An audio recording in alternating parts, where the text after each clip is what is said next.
O famoso Grito do Ipiranga está prestes a completar 200 anos, o marco da independência do Brasil. Por isso, o Fantástico começa hoje uma contagem regressiva para o 7 de setembro com uma série de reportagens especiais. No primeiro episódio, a repórter Mônica Sanches fala sobre o clima no país às vésperas do rompimento com Portugal e por que a Bahia virou um foco de resistência. Veja agora, na estreia de 1822, uma conquista dos brasileiros.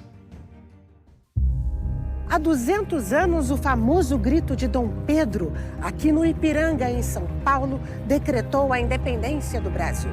Mas não foi um fato isolado. A separação de Portugal foi um processo que durou vários anos. Uma articulação entre os mais poderosos que frequentavam este palácio. E também o resultado do esforço de brasileiras e brasileiros que se envolveram em revoltas e em batalhas.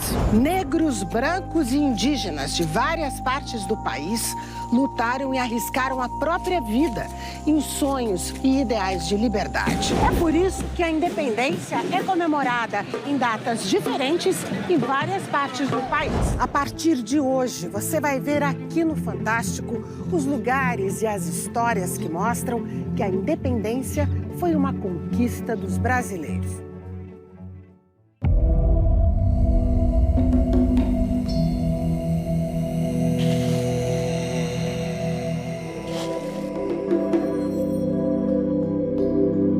A independência não aconteceu de repente e não teve em 7 de setembro a sua data mais importante.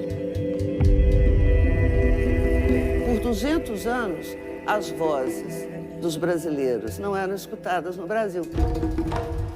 As mulheres da independência são mulheres muito valentes. Sem a participação dessa população negra, não teríamos efetivado a independência. A gente consegue observar uma tendência de adesão dos indígenas a esse projeto de Dom Pedro, no Rio de Janeiro. Isso daqui virou uma pororoca, um tsunami. Era impossível conter a independência do Brasil nessa altura.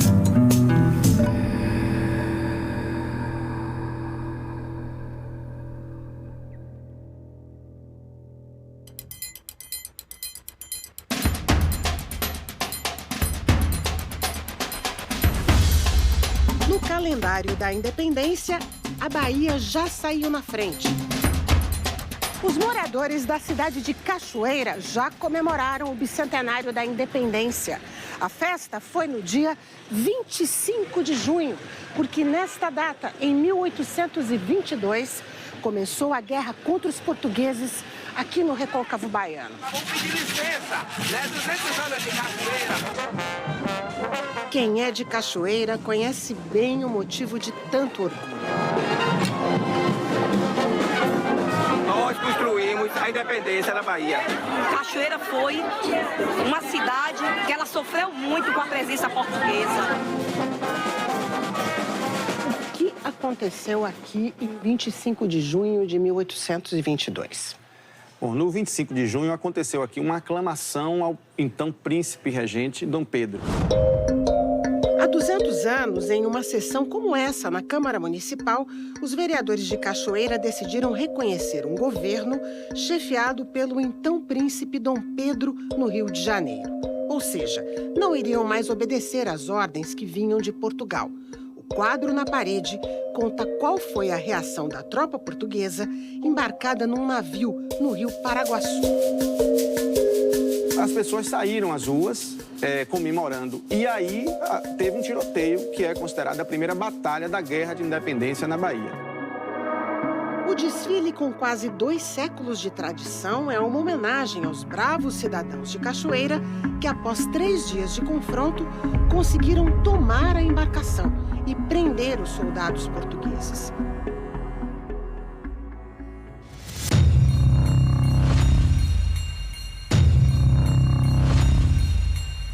Em Salvador, os conflitos fizeram uma vítima que virou uma mártir da independência.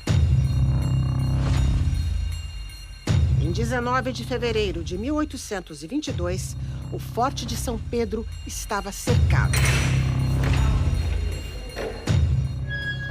Dentro se reunia um grupo que não aceitava o general português nomeado para comandar o exército na Bahia. Do lado de fora, preparando uma invasão, a tropa fiel ao governo de Portugal.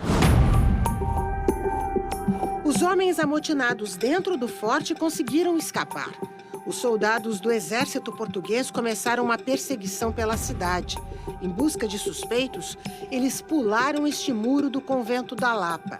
Nesta porta, encontraram a abadesa Joana Angélica, que tentava barrar a invasão do claustro, e mataram a freira com golpes de baioneta.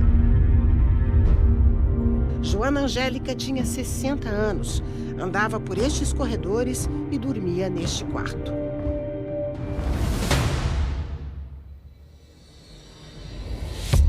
O relato de uma moradora de Salvador sobre tanta violência está guardado na Biblioteca Nacional no Rio de Janeiro. É o panfleto Lamentos de uma Baiana, escrito em versos que suplicam pela ajuda divina. Justos céus, ver baionetada a uma idosa regente, de cruz alçadas fugirem as freiras por entre a gente. A autora do panfleto viu tudo da janela de casa e ficou impressionada com a violência dos soldados portugueses que invadiram casas, agrediram e prenderam moradores sem qualquer justificativa. Os versos que ela escreveu foram lidos nas ruas aqui de Salvador e também chegaram à corte do Rio de Janeiro. 200 anos depois deste desabafo, uma historiadora descobriu a identidade da autora dos versos, uma revelação surpreendente. Essa baiana é uma menina de 10 anos chamada Urânia Vanério, que ela é filha única de um casal de portugueses, Dona Simô Angélica e Eusébio Vanério. Eles criaram um colégio, o que é algo bastante interessante para a época. Então ela cresce tendo esse tipo de educação, completamente diferente das demais meninas da sua época, né? E da sua condição social, inclusive. Aos 10 anos de idade, quando ela escreve o panfleto, ela já é versada em 4 idiomas, ela já tem uma educação bastante sofisticada. Ela vai descrevendo a tirania, o despotismo, a violência portuguesa, as arbitrariedades que estão sendo cometidas. Cada soldado de Portugal é um Nero, monstros que não perdoam nem mesmo a sexo ou idade. Ela está lidando com um conflito imenso que é justamente a resposta das tropas baianas em relação aos desmandos, à violência das tropas portuguesas. Então, ela temia muito que o pai fosse, de alguma maneira, acusado, né, de ser o traidor da causa da independência. E aí eu acho que é muito sofisticado a gente pensar uma menina de 10 anos elaborando estratégia, né, para a preservação de sua família. A menina baiana usou um recurso muito comum no Brasil nessa época: colar panfletos nos muros. Junta uns 2 ou 3 para ler o que está escrito ali. E começa a conversa. Aí as pessoas dão uma parada. Quem não sabe o que está escrito, o outro lê em voz alta e aí começa, né? E a gente pode dizer que essa era a rede social da época? Ah, sim. O povo acha que as redes sociais são uma invenção agora. Na verdade, elas são até anteriores à independência. Os panfletos foram gasolina na fogueira de várias revoltas antes da independência, como a Inconfidência Mineira e a Revolução Pernambucana. Na Bahia, 24 anos antes da independência, o fim da escravidão já estava na pauta de um movimento. Quando a gente fala da Conjuração Baiana, há um grupo de revoltosos em que você vai encontrar ex-escravizados, mas também você vai encontrar médicos, você vai encontrar também jornalistas, compartilhando de uma ideia de país, compartilhando de um plano de tomada do poder. Isso só é possível porque existe uma forma de comunicação nessa rede social da época, que são esses panfletos, que é o boca a boca, que é o discurso dito em praça pública. Muitos desses panfletos sendo lidos em tendas de sapateiros, na frente das igrejas, nas tabernas, no chafariz, onde os escravizados tinham que carregar água. Salvador, na época, já era a maior cidade negra do Brasil. Tinha cerca de 300 mil habitantes, mas só 50 mil eram brancos. Portanto, 1 em cada 6 habitantes eram brancos.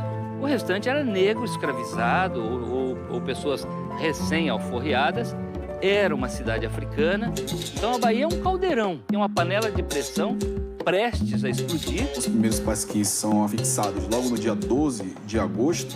No dia 13 de agosto de 1798, algumas pessoas são presas, então você começa uma repressão. São reivindicações do interesse dessa população negra. Você tem a repressão a essas lideranças, que eram alfaiates, que eram soldados e que, portanto, são reprimidos brutalmente. São mortos, são enforcados e esquartejados, e os seus corpos são espalhados pela cidade. A homenagem aos heróis da Conjuração Baiana está na Praça da Piedade, centro de Salvador. Os negros promoveram mais de 20 revoltas na Bahia no começo do século XIX. 200 anos depois, estas crianças sabem que seus antepassados carregaram o sonho da abolição quando lutaram nas batalhas pela independência do Brasil. Os historiadores, as historiadoras já têm demonstrado o quanto que houve uma participação, inclusive, de escravizados, que viam na ideia de participar das lutas de independência uma possibilidade de ter a sua alforria. E a gente está aqui para defender, sim, os negros que sofreram pela gente. Se não fossem os negros, a gente não estaria aqui. E essa história é muito linda para mim. Diferente das grandes autoridades, dos grandes comandantes, né, todos homens brancos, o povo que fez a guerra era um povo diverso, era um povo de várias origens, inclusive de outras províncias, não só da Bahia. Eu acho que o importante do bicentenário é fazermos a nós mesmos perguntas muitas vezes duras. Por que ainda tanta violência contra mulheres, contra negros, contra índios? Por que ainda esse país não resolveu as questões raciais, as questões de gênero? Eu acho que é uma grande oportunidade. Para que a próxima vez que a gente celebre os outros 200 anos da independência, a gente possa ter muito orgulho dessa parte que nos coube, do pedaço que é da nossa responsabilidade nessa história. Eu tenho orgulho de ser do axé, eu tenho orgulho de ser negro, eu tenho orgulho de ter um pedacinho de índio, eu tenho orgulho de ser baiano, brasileiro e cachoeirano.